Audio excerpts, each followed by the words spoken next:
Nunca olvidaré el día en que descubrí que la curiosidad puede convertirse en una sentencia. Todo comenzó con algo aparentemente inofensivo, una moda en la escuela. Para muchos de mis compañeros, explorar la dark web se había convertido en un rito de iniciación, una especie de pasaporte a la adultez retorcida que exigía valor, estómago fuerte y una disposición a mirar de frente lo prohibido.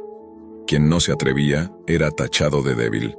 Yo nunca tuve interés real en esos sitios, pero la presión social es más fuerte que cualquier miedo, y un día terminé descargando Tor y siguiendo los pasos de todos. Lo primero que vi fue un portal que muchos mencionaban como si fuese un mito urbano, la Hidden Wiki. A diferencia de la Wikipedia que consultábamos para tareas, esta versión oscura no ofrecía artículos de historia o ciencia, sino un listado de enlaces que se desplegaban como puertas hacia el abismo. Drogas, armas, trata de personas, foros de caníbales, experimentos humanos. Cada palabra escrita allí parecía escupida desde un infierno digital. Mi corazón latía desbocado mientras hacía clic tras clic, más por demostrarme a mí mismo que no era un cobarde que por verdadera curiosidad. En un foro, leía a usuarios discutiendo recetas para preparar carne humana. En otro, descripciones de experimentos imposibles de procesar, como mujeres embarazadas inyectadas con productos químicos. Me sentí mareado, pero avancé como si la vergüenza de retroceder fuera peor que la náusea que me revolvía el estómago. Un enlace me llevó a un sitio asociado con los viejos dominios de morbo digital. Steak and Cheese, descendiente espiritual de Rotten.com. Allí no había debates, solo videos, torturas filmadas, escenas de canibalismo explícito y grabaciones que parecían sacadas de las pesadillas más febriles de un asesino. Niños encadenados llorando, hombres devorando carne cruda en un banquete llamado The Divine Feast, personas forzadas a comer animales vivos en un ritual llamado True Eaters. Cada clip era un golpe en la cabeza, pero no podía apartar la vista. Y entonces apareció el video que cambió mi vida. Miss Necrofilia. El título no parecía tan grotesco comparado con lo anterior, y pensé que quizás sería algo más soportable. Lo abrí sin pensar demasiado. La imagen me mostró a una mujer en una sala de estar modesta. Llevaba un vestido floreado, maquillaje grotesco con rímel corrido que oscurecía sus ojos, haciéndolos parecer pozos vacíos. Cantaba en un idioma que jamás había escuchado, con una voz chillona y artificial. A su alrededor había 4 figuras inmóviles que parecían maniquíes. Un hombre adulto, 2 niños de unos 9 y 10 años y un bebé pequeño.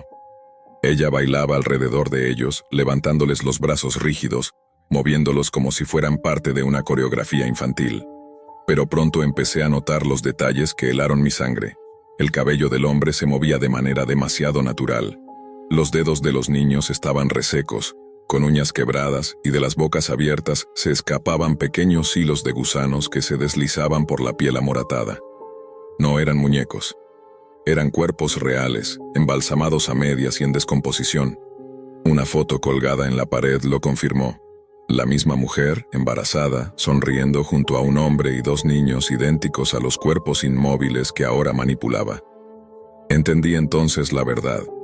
Había asesinado a su familia y ahora los utilizaba como marionetas en su espectáculo macabro. Vomité frente a la pantalla, pero mis ojos seguían clavados allí, incapaces de romper el hechizo. El horror se transformó en una mezcla de parálisis y fascinación, hasta que un detalle me arrancó del trance.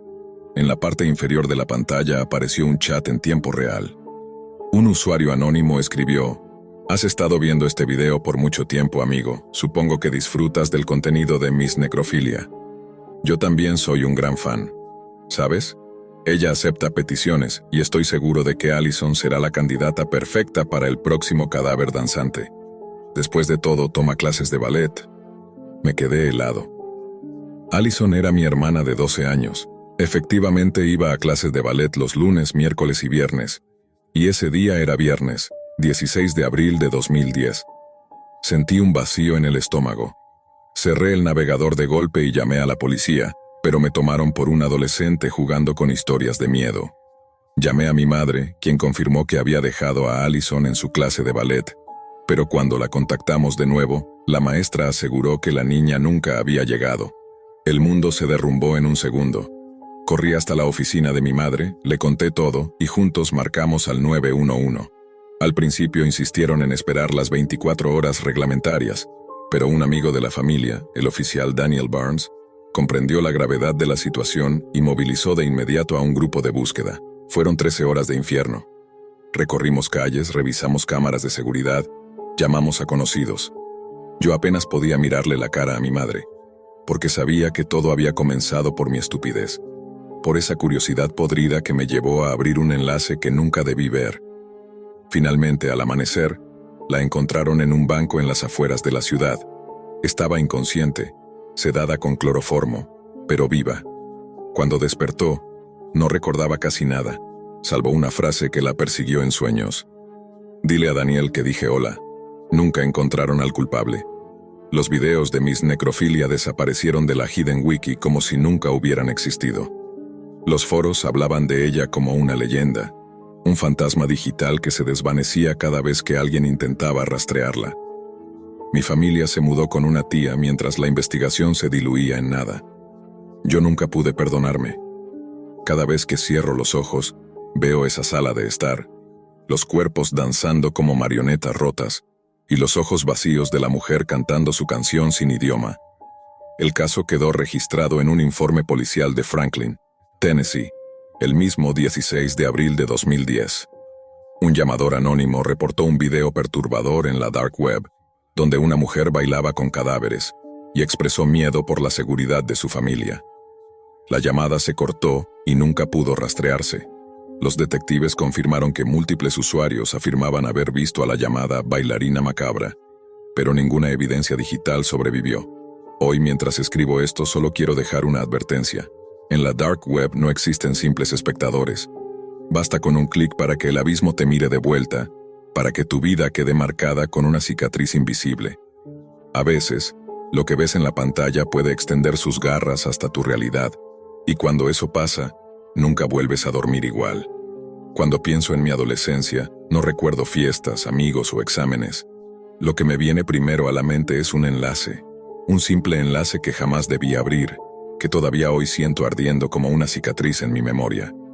Todo comenzó en la escuela, en una época en que explorar la dark web se había convertido en una especie de moda enfermiza. Todos hablaban de ella en los pasillos, como si se tratara de un parque de diversiones prohibido. La Hidden Wiki era el punto de entrada, y quien no se atrevía a mirar sus enlaces era señalado como cobarde. Había quienes se jactaban de haber visto Red Rooms, de haber entrado a foros donde se vendían drogas o incluso armas. A los que decíamos eso no me interesa nos ridiculizaban. La presión creció tanto que terminé cediendo. Una noche descargué Tor, ajusté mi navegador y me adentré en lo que todos llamaban la Internet real. No lo hice porque quisiera, sino porque la idea de ser el raro de la clase me resultaba insoportable. Lo primero que apareció fue la Hidden Wiki. A diferencia de la Wikipedia que usaba para hacer tareas, esta era un catálogo del horror. Links a foros de caníbales, a mercados ilegales, a grupos que se hacían llamar cirujanos amateurs y que compartían experimentos sobre seres humanos. Recuerdo uno en particular, discusiones sobre inyectar químicos en mujeres embarazadas o exponer bebés recién nacidos a radiación. Cerré esa pestaña con la garganta seca, pero seguí explorando. El siguiente destino fue un sitio asociado a Rotten.com, llamado Steak and Cheese. Allí no había debates, solo videos. Al abrirlos, sentí que mi respiración se hacía más pesada. Torturas grabadas en sótanos, hombres devorando carne humana en un banquete llamado The Divine Feast, gente comiendo animales vivos bajo el título de True Eaters. Cada video era como un golpe, pero algo en mí se negaba a apartarse. Tal vez era el miedo a aceptar que había llegado demasiado lejos. Tal vez era esa sensación de que si me detenía, significaría que era débil. No lo sé, pero seguí, y entonces la encontré. Un video con un título extraño, Miss Necrophilia. Al principio pensé que sería otro clip grotesco, pero de alguna forma lo abrí con la idea de que sería menos terrible que los anteriores. No sabía que estaba a punto de ver algo que marcaría mi vida para siempre.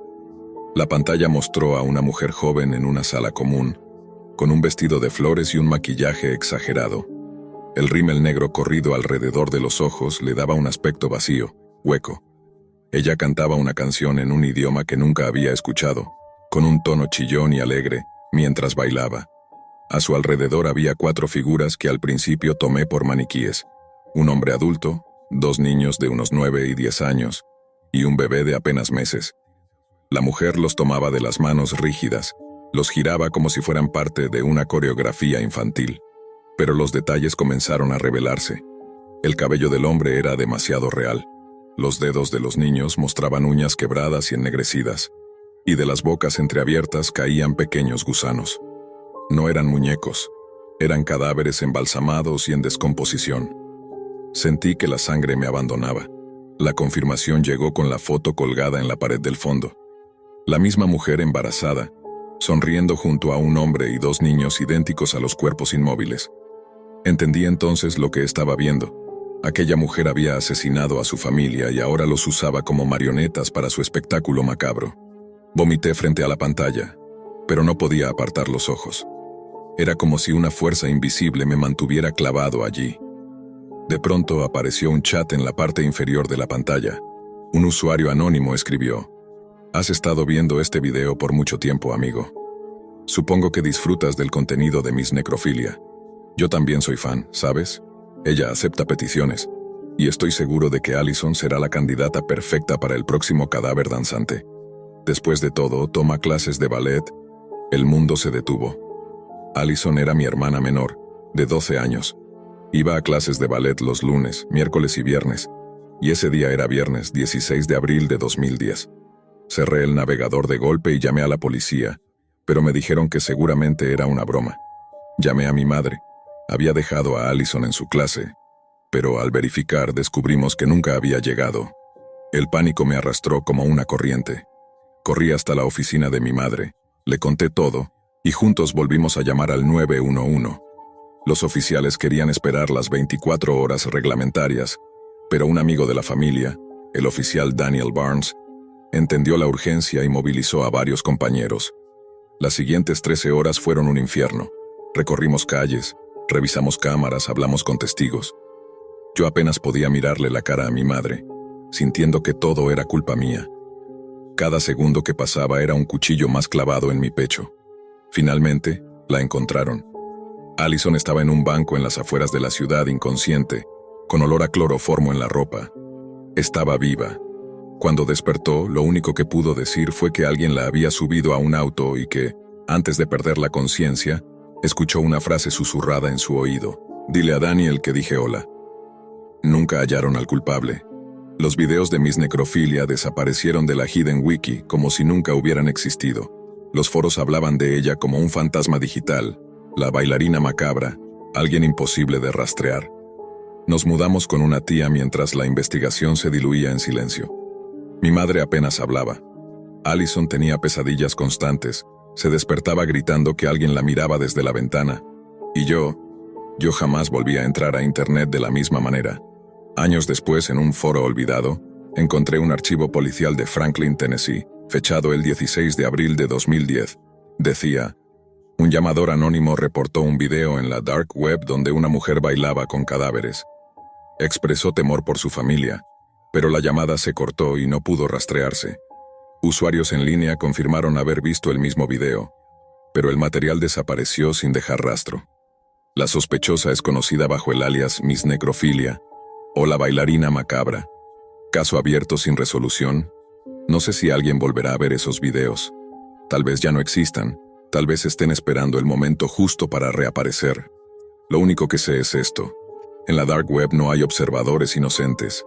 Cada clic abre una puerta y a veces lo que atraviesa esa puerta no regresa. Yo lo aprendí demasiado tarde. Un enlace, un solo enlace, casi me roba a mi hermana. Y aún hoy, cuando cierro los ojos, escucho la canción en aquel idioma incomprensible y veo a los cadáveres bailando bajo las manos de la mujer de ojos vacíos. Desde siempre, Matías y Elliot habían sentido una fascinación casi obsesiva por la tecnología. No eran como los otros chicos de su edad. Mientras algunos soñaban con autos o deportes, ellos soñaban con placas base, con cables, con sistemas que parecían hablar en un lenguaje secreto. Crecieron prácticamente entre pantallas, gracias a la tienda de reparación de electrónicos del padre de Matías, un espacio desordenado y lleno de aparatos que para otros eran chatarra, pero para ellos significaban aventuras.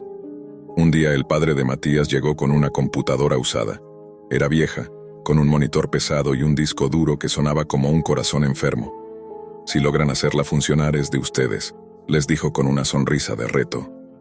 Aquella frase encendió algo en ellos. Pasaron días enteros rodeados de cables, manuales impresos y piezas que cambiaban una y otra vez. Y al final, como si la máquina se rindiera a su insistencia, la pantalla encendió mostrando el sistema operativo. Tenían su propio ordenador, y con 17 años, en una época en la que Internet todavía era una promesa difusa, se sintieron dueños de un portal a otro mundo. Al principio su curiosidad los llevó por caminos sencillos. MySpace, Facebook, foros de videojuegos. Pero pronto escucharon rumores de algo más profundo. Un rincón del Internet al que solo se podía acceder con herramientas especiales. Un sitio donde la trazabilidad era mínima y donde se decía que ocurrían cosas que no tenían cabida en la superficie. La Dark Web. Fue así como descargaron por primera vez el navegador Tor y entraron en un espacio que parecía un universo paralelo. Al principio todo fue exploración. Mercados de drogas, foros de hackers, páginas turbias que hablaban de servicios imposibles de comprobar. No buscaban cometer ilegalidades. Solo estaban fascinados por estar dentro de aquel inframundo digital que parecía salido de una película. Tras graduarse del instituto, ambos ingresaron en una universidad comunitaria para estudiar ingeniería informática. Allí, entre clases de redes y seguridad, la chispa de la curiosidad volvió a prenderse con más fuerza.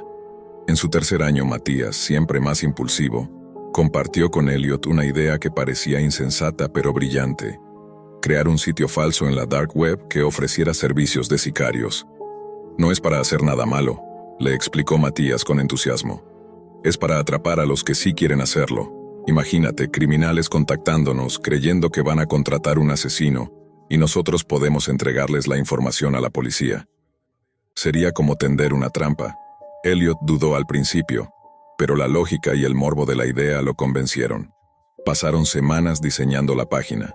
Un portal con apariencia profesional, con secciones bien redactadas, perfiles de sicarios inventados, fotos editadas para dar realismo, testimonios de supuestos clientes satisfechos. Matías figuraba como CEO bajo un alias oscuro, y Elliot aparecía como CFO en la jerarquía ficticia. Incluso redactaron contratos falsos que prometían anonimato total y resultados garantizados. El sitio al principio parecía muerto.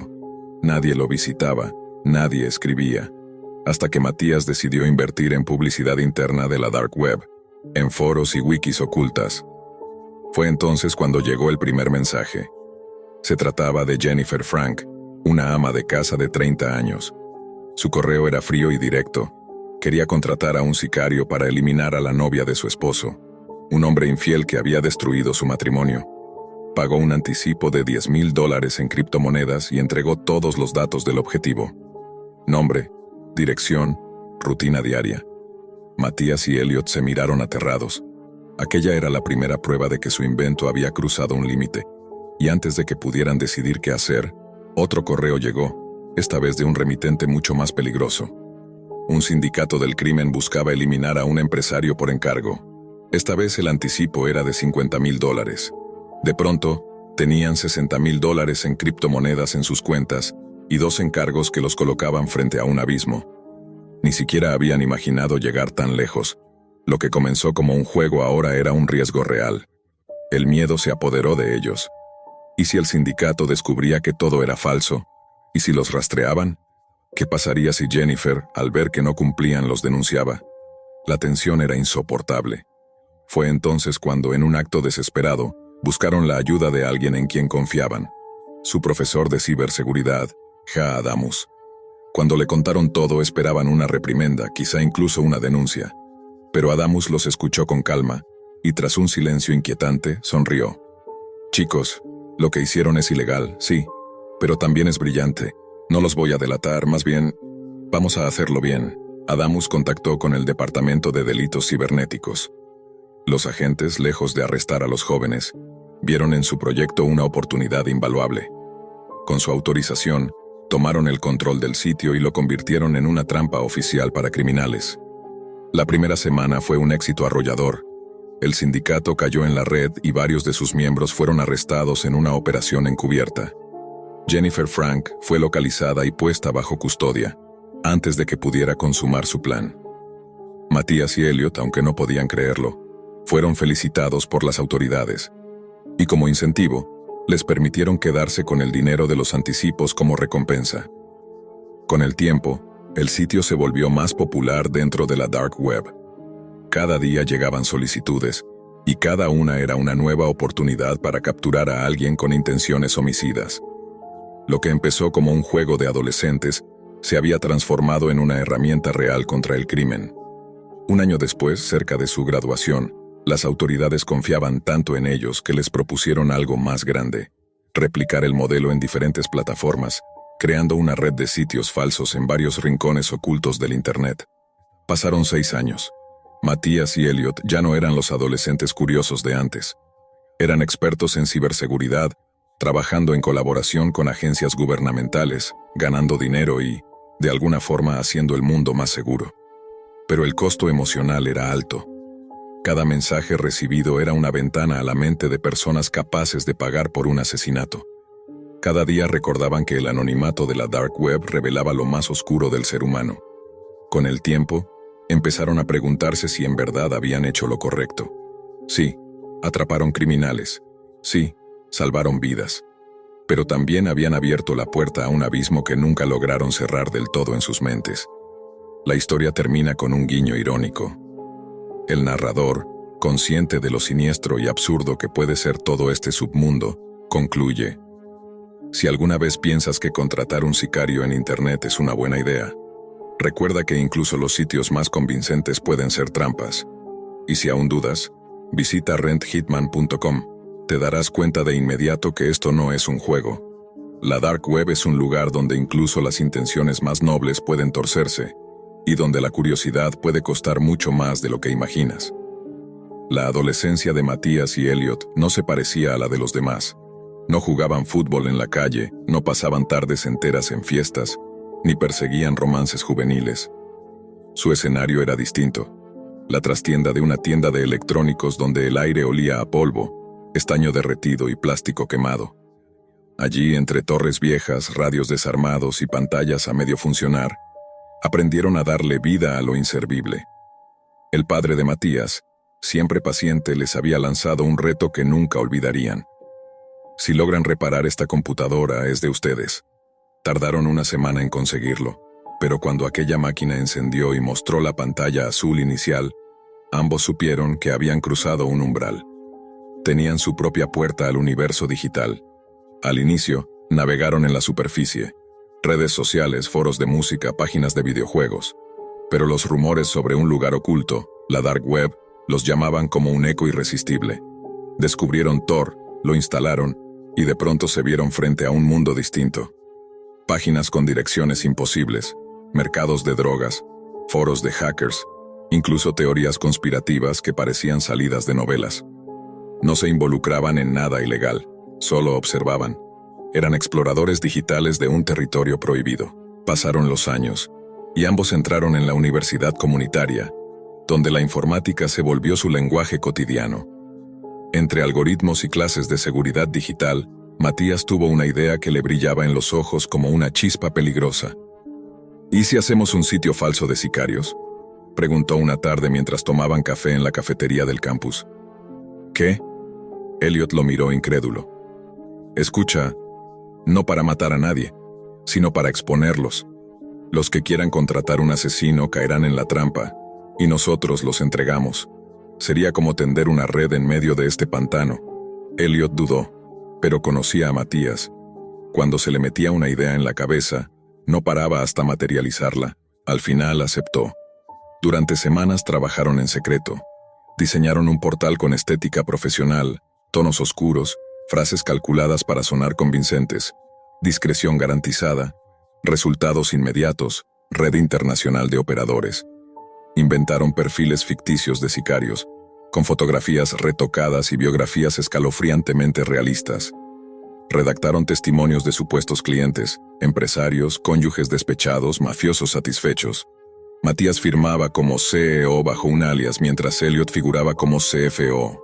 Incluso habían creado formularios encriptados para solicitudes de trabajo y direcciones de pago en criptomonedas. Al principio nada.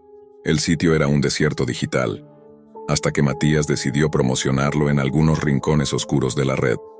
Directorios de servicios ilegales, foros donde el anonimato era la única regla. El primer correo llegó una noche cualquiera. El remitente era Jennifer Frank, una mujer de 30 años que escribió con sorprendente frialdad. Su esposo la engañaba con una amante más joven y ella quería eliminarla. En menos de 2 días, había depositado $10,000 en criptomonedas y enviado dirección, fotografías y horarios de la víctima. El corazón de Elliot se heló. Esto es real, Matías. Esta mujer de verdad quiere que matemos a alguien. Matías no respondió. Solo apretó la mandíbula. No habían terminado de procesar aquello cuando llegó un segundo mensaje, esta vez de un grupo mucho más peligroso, un sindicato del crimen. Querían resolver a un empresario que estorbaba sus operaciones. El anticipo fue de $50,000. De pronto los 2 adolescentes tenían $60,000 en criptomonedas en sus cuentas. Dinero manchado. Una carga que pesaba más de lo que jamás imaginaron.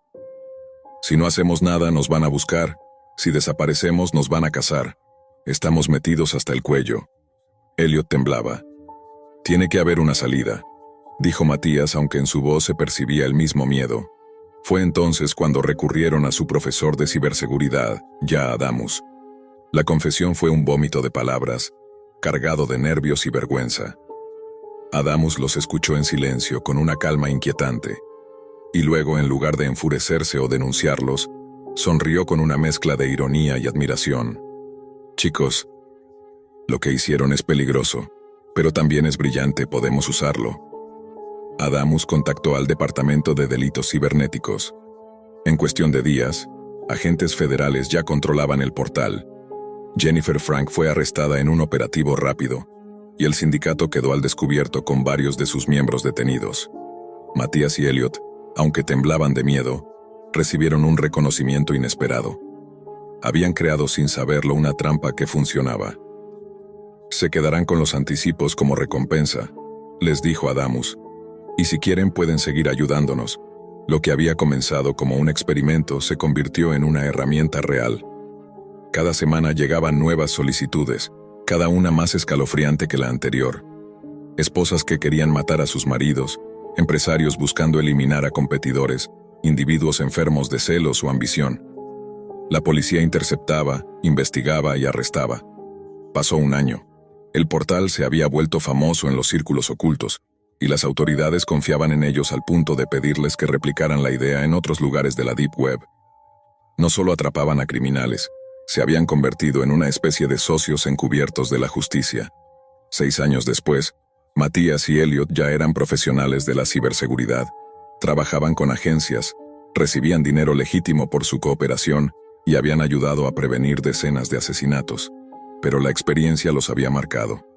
Cada noche, al cerrar la computadora, les quedaban grabados los correos llenos de odio, desesperación o maldad pura. Elliot, en particular, sentía que había perdido parte de su inocencia. No importa cuánto hagamos, Matías. Siempre habrá otro correo, otra persona capaz de pagar por la vida de alguien. Esto no tiene fin. Matías no respondía. Se limitaba a mirar la pantalla en negro, como si adentro hubiera algo que seguía observándolos. Y sin embargo, nunca dejaron el proyecto. Porque entendieron que si ellos lo abandonaban, alguien más, quizás con peores intenciones, ocuparía su lugar. El narrador cierra la historia con ironía amarga. Si alguna vez crees que contratar a un sicario en Internet es una idea brillante, recuerda que detrás de esa pantalla puede no haber un asesino, sino 2 jóvenes, o incluso la policía esperando atraparte.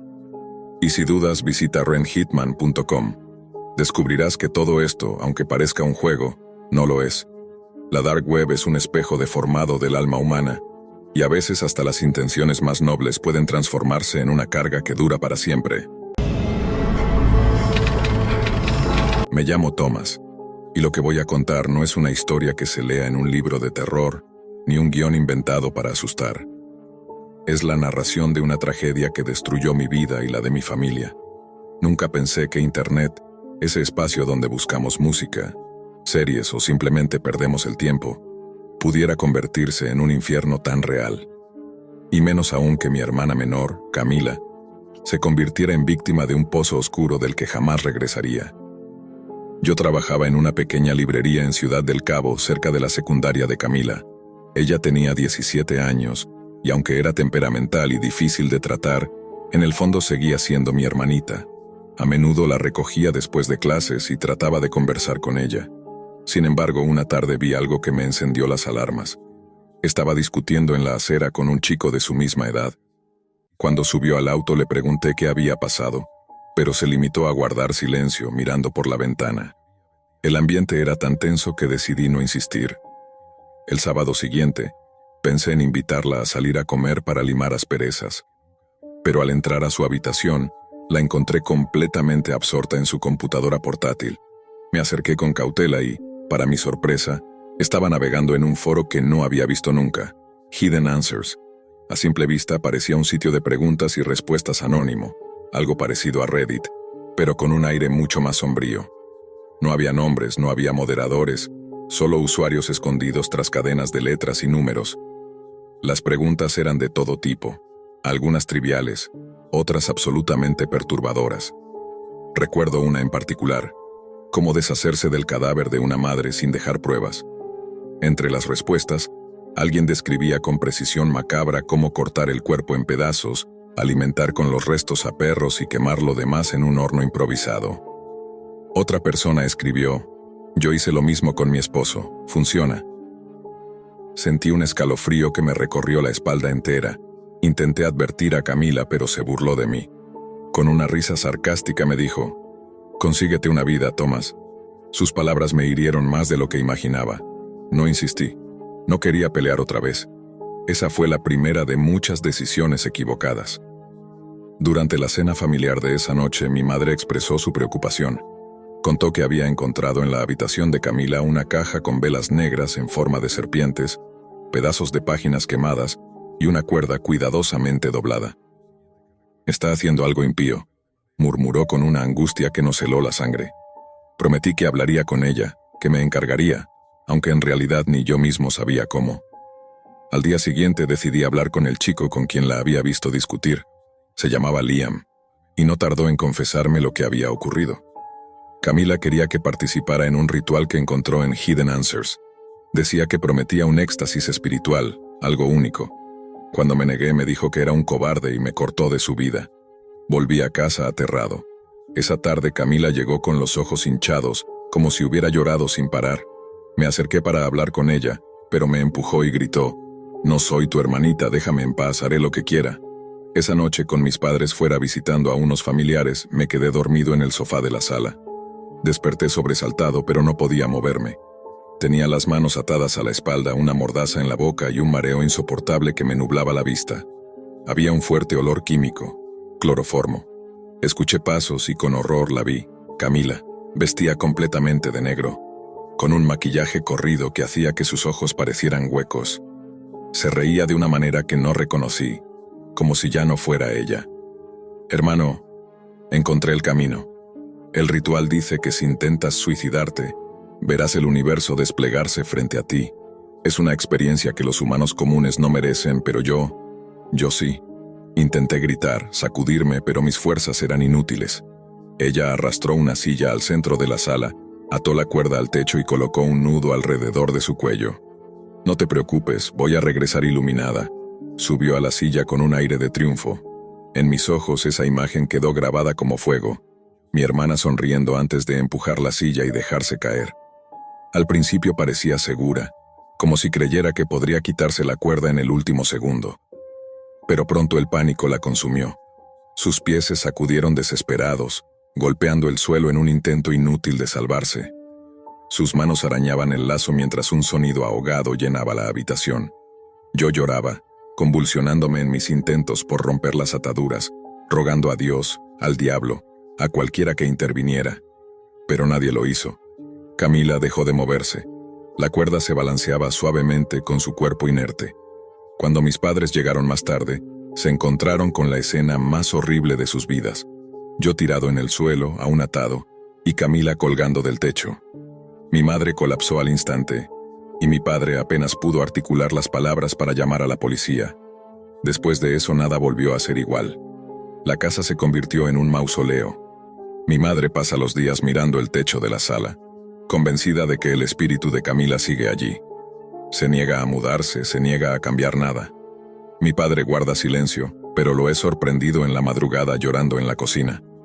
Yo intenté regresar a Hidden Answers buscando el maldito hilo del ritual, tratando de denunciarlo o al menos comprenderlo. Pero era como si nunca hubiera existido. Los foros se mueven, se borran, se reescriben. La Deep Web es un monstruo que devora sus huellas. Las pesadillas me persiguen cada noche. Veo a Camila columpiándose desde la cuerda, mirándome con reproche, preguntándome por qué no la salvé. Y no tengo respuesta. Solo tengo culpa. Por eso cuento esta historia. Porque la Dark Web no es un juego. No es un lugar de curiosidad inofensiva. Es un abismo que sabe atraerte con promesas de conocimiento prohibido, de poder, de experiencias únicas. Y cuando menos lo esperas, te arrastra y no te devuelve jamás. Si tienes un hermano, un amigo, un hijo que parece obsesionarse con estos rincones oscuros, no lo ignores. Habla, actúa, busca ayuda. Yo no lo hice. Y esa omisión se convirtió en la mayor condena de mi vida. Camila se fue buscando un éxtasis espiritual que nunca existió. Lo único que encontró fue la muerte. Y yo, condenado a recordar su risa rota y sus pies desesperados, solo puedo repetir una y otra vez: no se acerquen a Hidden Answers, nunca. Seguí pensándolo cada noche mientras la casa olía a lo mismo. A ausencia y a ceniza de lo que fue. Hubo un velorio con demasiada gente que me miraba con lástima y con preguntas que yo no sabía responder. Entre vecinos, compañeros del colegio y algún periodista curioso, la sala se llenó de voces bajas. A mi madre le costaba decir el nombre de Camila. Mi padre, cuando lo hacía en un susurro que se partía. Yo repetía una y otra vez la misma secuencia en mi cabeza. La discusión en la acera, las velas, la pantalla brillando. Mi voz que no logró atravesar su orgullo. Una y otra vez veía sus pies golpeando el piso y no encontraba cómo cambiarlo. La policía abrió una investigación, entrevistas, forenses, preguntas que querían reconstruir lo evidente. Los investigadores preguntaron por el ordenador de Camila, por sus contactos, por si había señales de coerción. Les dije lo que sabía de Hidden Answers, pero cuando intentaron rastrear encontraron agujeros, hilos borrados, usuarios con identidades imposibles, direcciones que morían en rutas cifradas. Nadie quiso, o pudo, confirmarme que existiera un culto organizado. Para ellos, era una tragedia íntima. Para mí un crimen público que la red había permitido. Hablar con Liam fue una necesidad mórbida. Lo encontré una tarde en el parque, con los ojos hinchados de tanto mirar al suelo. No le grité. No necesitábamos palabras fuertes. Su culpa y la mía llenaban el espacio por nosotros.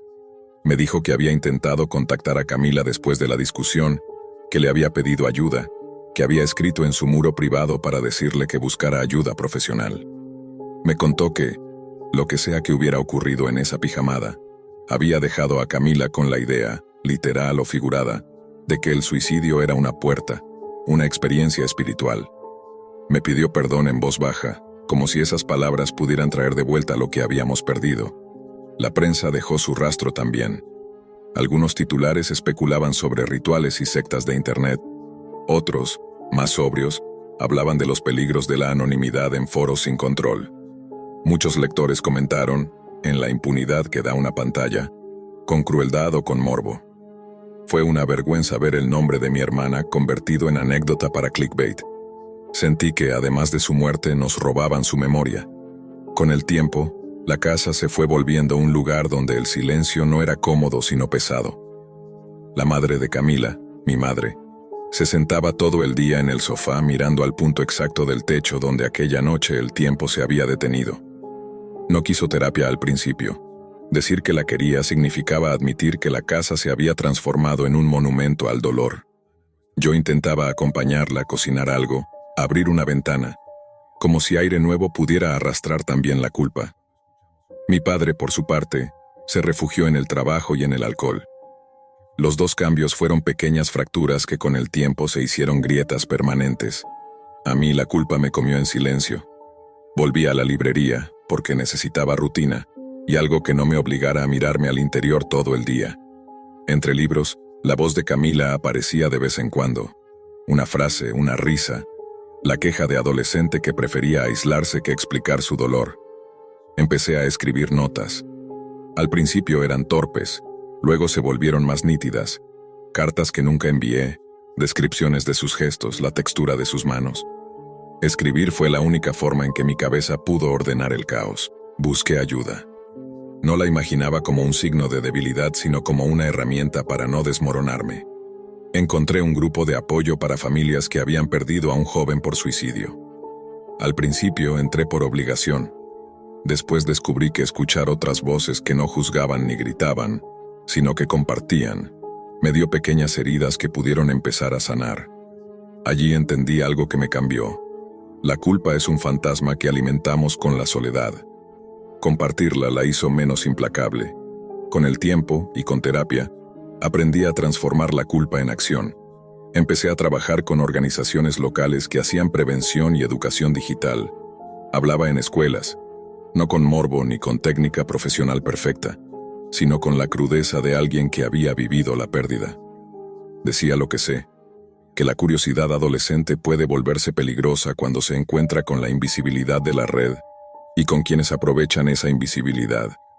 No hablaba de cómo acceder a nada, no describía herramientas ni rutas, hablaba de señales humanas, aislamiento, cambios de humor, objetos ritualistas, pérdida de interés por la vida cotidiana.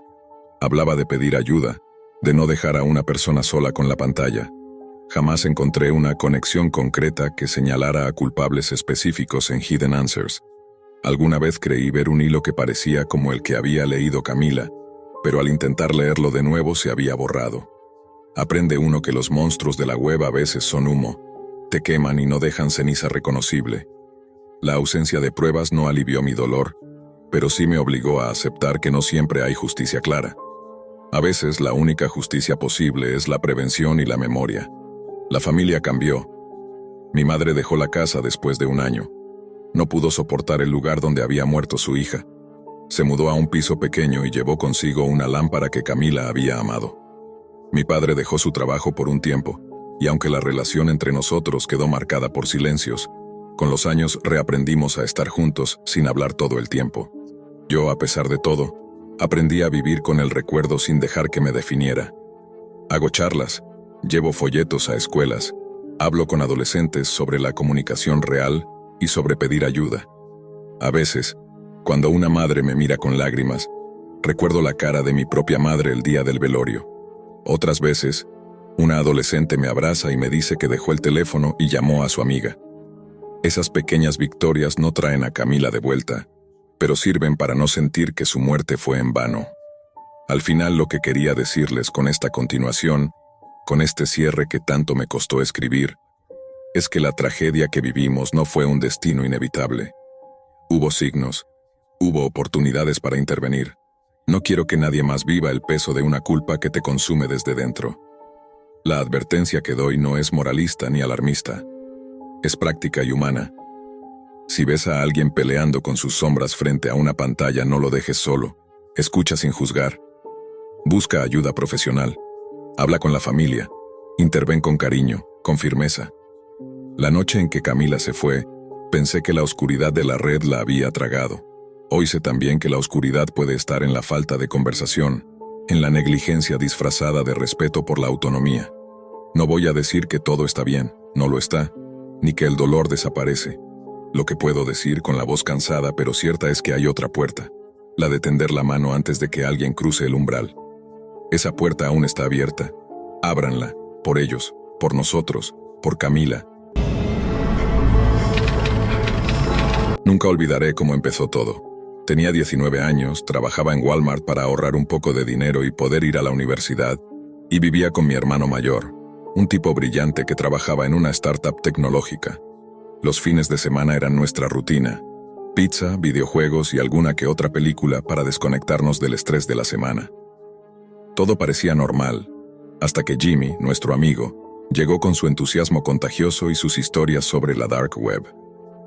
Es otra dimensión de Internet, chicos, decía con ojos brillantes. Al principio me pareció absurdo, pero la curiosidad se fue metiendo en mi cabeza. Esa noche, con la laptop de mi hermano, descargamos Tor y empezamos a explorar.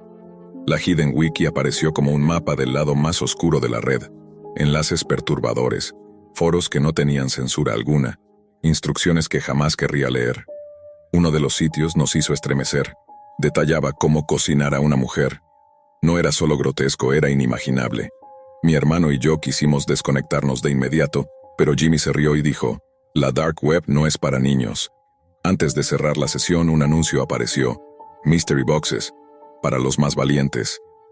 Parecía una versión oscura de eBay, con precios en bitcoins y fotos borrosas de objetos extraños. Recordé los videos de youtubers abriendo cajas con contenido inquietante. Cabezas de muñecas rotas, muñecos antiguos con ojos vacíos. Mi hermano, impulsivo y siempre buscando emociones, propuso comprar una por $200. Yo traté de detenerlo, recordando historias de cajas que contenían evidencias de crímenes, pero fue inútil. Joel, otro amigo, nos confirmó al día siguiente que habían comprado la caja. Ese mismo día mi hermano recibió un mensaje de un número desconocido. El paquete no es reembolsable. Próximos detalles de entrega por este medio. La sensación de miedo creció en mí, pero nadie pareció tomárselo en serio. Una semana después, un viernes, recibimos la dirección. 8 kilómetros de nuestra casa, cerca de un puente sobre un lecho de río. El lugar estaba desierto, solo la caja de cartón esperaba en la acera. La levantamos y la llevamos a casa. Invitamos a Jimmy y a otros amigos para abrirla. La caja estaba sellada con cinta adhesiva, con 3 paquetes de burbujas en su interior. El primero contenía un cinturón de cuero pálido, extraño y frágil al tacto. Los otros 2 paquetes guardaban un bolso de mujer y un par de calcetines. Lo que encontramos después nos congeló la sangre. Los calcetines tenían pelo humano y pequeñas secciones de piel adherida. El bolso y el cinturón presentaban la misma textura, la misma evidencia escalofriante de haber sido hechos con piel humana. El pánico se desató al instante. Jimmy gritaba. Joel lloraba, temiendo que la policía nos culpara por un crimen que jamás cometimos, y yo me quedé en silencio, intentando pensar. Propuse entregar la caja a las autoridades, pero antes de que alguien pudiera moverse, nuestro teléfono vibró de nuevo. Un mensaje del mismo número decía: «Disfruta los productos de www.humanumleather.com». La realidad nos golpeó con fuerza. Corrimos al patio trasero y prendimos fuego a la caja en nuestro incinerador. Observamos cómo las llamas consumían cada paquete, esperando que con eso terminara nuestra pesadilla. Mi hermano cambió su número y todos hicimos un pacto silencioso de no volver jamás a la Dark Web. A pesar de todo, el recuerdo permaneció.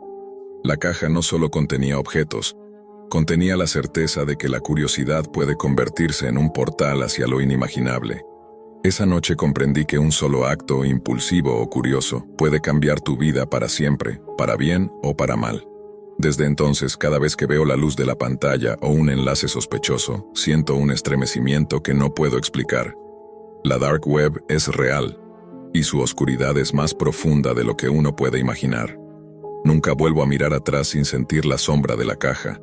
Nunca olvidaré el olor del cuero quemado mezclado con el miedo. Y sé, con una claridad que hiela la sangre, que hay lugares en Internet donde la curiosidad es la última advertencia antes de cruzar un umbral del que no hay regreso. El miedo no desapareció con el fuego. Aunque la caja se convirtió en cenizas, su presencia seguía latente en nuestra mente. Esa noche, mientras el humo se disipaba en el aire frío del patio trasero, mi hermano cambió su número y todos hicimos un pacto silencioso. Nunca volver a la Dark Web. Nunca dejar que la curiosidad nos guiara hacia lo desconocido de manera imprudente. Pasaron los días, pero la sensación de inquietud permanecía.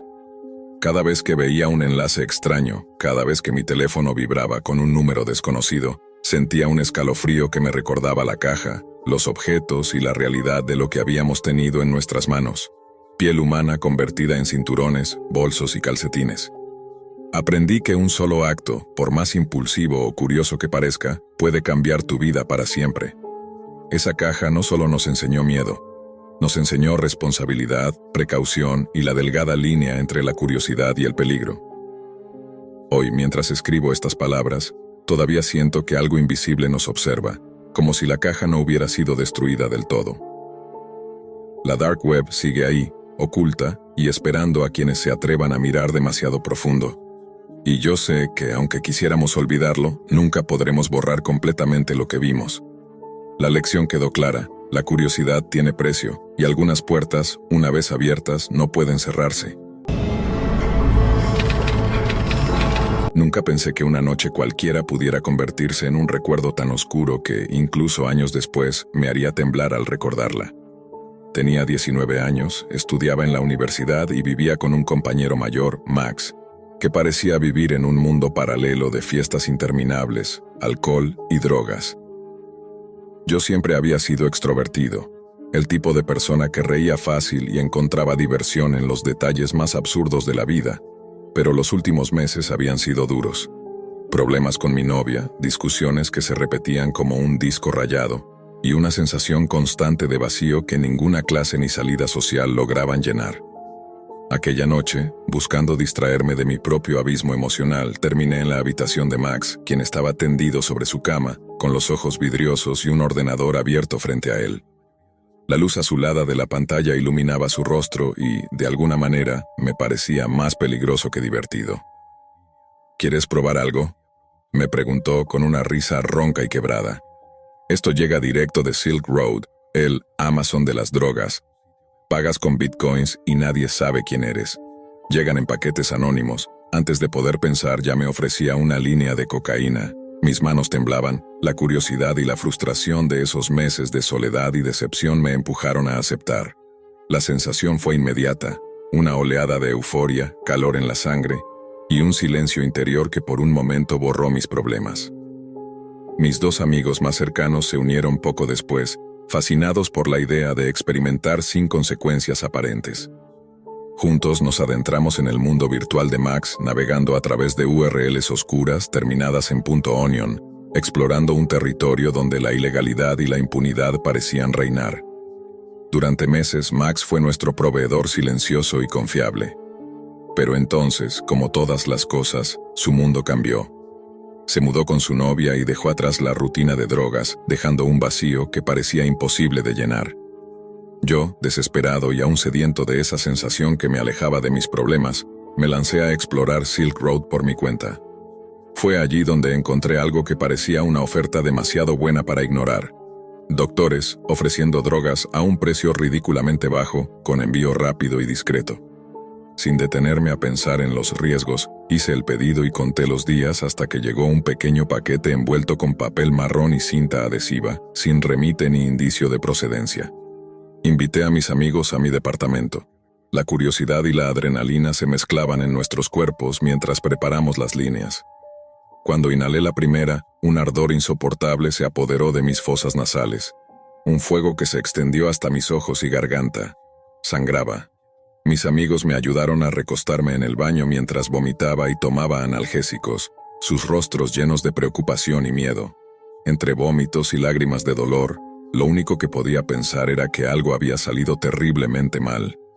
Exhausto, me desplomé en el suelo y me dormí entre ataques de tos y sangrado nasal. Al despertar, el silencio de la mañana me golpeó con fuerza. Mis amigos habían contactado a Max, quien escuchó la historia con una mezcla de molestia y resignación, como si no fuera ninguna sorpresa. Pero yo necesitaba respuestas. ¿Qué era aquello que casi me había matado? Su risa en el pasado ya no me parecía divertida. Ahora tenía un tono ominoso que resonaba en mi cabeza. Pedí ayuda a una amiga del departamento de microbiología, alguien con experiencia en análisis de sustancias. Esperé los resultados con una ansiedad que me hacía sudar y temblar. Cuando recibí el informe, un frío aterrador se apoderó de mí. No era cocaína. No era ninguna droga conocida. Era polvo de huesos humanos. Pequeñas partículas microscópicas que habían cortado mis venas nasales, que ardían y sangraban al contacto con la mucosa. Las manos me temblaban mientras leía la descripción de las pruebas. Partículas afiladas, cortantes, de origen indeterminado. Solo había inhalado una fracción, pero era suficiente para dejar una marca indeleble en mi cuerpo y en mi mente. Las preguntas surgieron como cuchillas. ¿Quién había molido huesos humanos y los había empaquetado como droga? ¿De dónde provenían? eran víctimas de crímenes recientes o antiguos. La imaginación se me llenó de imágenes imposibles de olvidar. Laboratorios clandestinos en sótanos oscuros, manos en guantes manipulando restos humanos, paquetes enviados a desconocidos en la red más profunda. La idea de que un simple clic en la dark web pudiera llevarme a algo tan macabro me hizo temblar de una manera que ninguna droga, por más potente que fuera, podría haber logrado. Decidí alejarme de todo eso. Vendí mi computadora que aún tenía rastros de Tor, bloqueé todas las URLs que había guardado y me prometí no volver a tocar nada relacionado con drogas ni con la dark web. Pero algo en mí cambió para siempre. La experiencia dejó una curiosidad oscura que nunca desapareció del todo. Un recordatorio de que el mundo virtual que creíamos seguro estaba lleno de horrores escondidos bajo la superficie. Cada noche, al cerrar los ojos, el polvo de huesos y el ardor en mi nariz regresan como un recordatorio silencioso. Un solo clic puede llevarte al borde de la muerte, y lo que encuentras allí puede ser más real y más terrible de lo que jamás imaginaste. Hoy cuento esta historia no para impresionar ni para asustar por diversión, sino para advertir. La dark web es un abismo donde la curiosidad, la desesperación o la simple búsqueda de placer pueden llevarte a horrores físicos y psicológicos irreversibles. Lo que nosotros recibimos como un paquete inocente podría ser un fragmento del más oscuro y macabro comercio humano. Nadie sabe quién está detrás, nadie puede garantizar seguridad. Y lo que empieza como un juego termina, muchas veces, con marcas que nunca se borran, con cicatrices en la mente y en el cuerpo. El polvo de huesos humanos no solo me dejó un daño físico temporal, dejó una lección imborrable. La frontera entre la curiosidad y la muerte es más delgada de lo que parece. Y la dark web no perdona a quienes cruzan esa línea sin respeto ni miedo. Nunca volveré a ser el mismo, y aunque dejé las drogas, la fascinación por lo prohibido sigue acechando.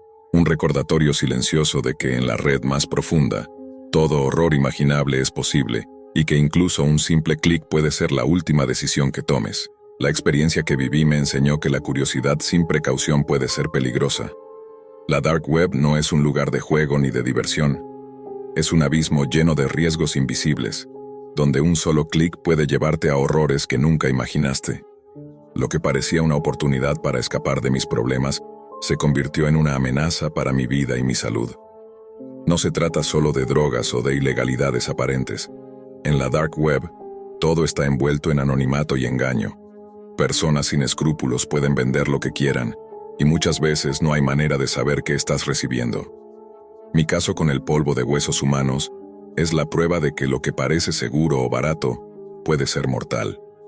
Además, esta experiencia me mostró lo frágil que es nuestra confianza en los demás cuando se trata de estos entornos. Confié en amigos, en vendedores desconocidos, en mi propia curiosidad, y terminé poniendo mi vida en riesgo. Nadie debería experimentar algo así para aprender la lección. La prevención y la prudencia son esenciales. También aprendí que el daño no es solo físico. Las consecuencias psicológicas de saber que inhalaste restos humanos son difíciles de superar. Esa mezcla de horror, culpa y miedo persiste mucho después del incidente. Por eso, la advertencia es clara. La dark web no es un lugar para jugar, ni para satisfacer curiosidades morbosas. Finalmente, mi consejo es simple. No sigan mis pasos. Eviten los riesgos innecesarios. No se adentren en mundos que no pueden controlar y no busquen soluciones rápidas a problemas emocionales o personales a través de la ilegalidad o la oscuridad digital. La curiosidad puede ser natural, pero la prudencia y el respeto por tu propia vida deben prevalecer siempre.